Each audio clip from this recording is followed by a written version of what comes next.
വീഡിയോസിൻ്റെയൊക്കെ reach കൂട്ടാൻ അൽഗോരിതത്തിൻ്റെ പുറകെ ഓടുന്ന കുറച്ച് ബിസിനസ്സുകാരുണ്ട്. അവർക്ക് വേണ്ടിയാണത്. ഇൻഫ്ലുവൻസേഴ്സ് അങ്ങനെ ചെയ്യുന്നതുകൊണ്ട് ഒരു തെറ്റുമില്ല. കാരണം അത് അവരുടെ വയറ്റിപ്പഴപ്പാണ്. നമ്പർ ഓഫ് ഫോളോവേഴ്സ് കൂടുമ്പോഴാണ് അവരുടെ വരുമാനം കൂടുന്നത്.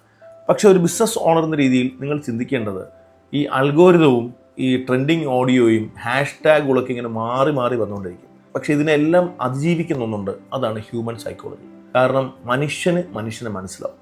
അവർ നോക്കുന്നത് ഏതൊക്കെ ഹാഷ്ടാഗ് മാറിയാലും എന്തൊക്കെ അൽഗോരിതം ചേഞ്ച് വന്നു കഴിഞ്ഞാലും ഒരു നിങ്ങളുടെ കസ്റ്റമറുടെ ആഗ്രഹങ്ങൾ, അവരുടെ ഭയം, അവരുടെ ഉത്കണ്ഠ, അവരുടെ സംശയങ്ങൾ ഇതെല്ലാം എല്ലാ കാലത്തും ഉണ്ടാവും. അതിന് നിങ്ങൾ എങ്ങനെ പരിഹരിച്ചു കൊടുക്കുന്നു എന്നുള്ളിടത്താണ് നിങ്ങളുടെ വിജയം. അതിന് നിങ്ങൾ എമ്പതറ്റിക് ആവണം.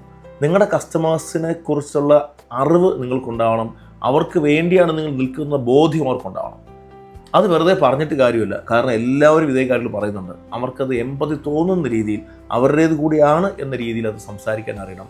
അങ്ങനെ നിങ്ങൾ സംസാരിച്ചു കഴിഞ്ഞാൽ നിങ്ങളുടെ പുറകെ ഫോളോവേഴ്സ് അല്ല കസ്റ്റമേഴ്സ് വരും. നിങ്ങൾ കൂടുതൽ ഫോളോവേഴ്സിനാണ് ആവശ്യം, കസ്റ്റമേഴ്സിനാണ് ആവശ്യം. കസ്റ്റമേഴ്സിനാണെന്നുണ്ടെങ്കിൽ എമ്പതറ്റിക്കായിട്ട് അവരിൽ എന്ത് മാറ്റമാണ് നിങ്ങൾക്ക് കൊണ്ടുവരാൻ കഴിയുന്നതെന്ന രീതിയിലുള്ള കോണ്ടന്റുകൾ ചെയ്യുക, വീഡിയോസ് ചെയ്യുക, അവരെ സഹായിക്കുക.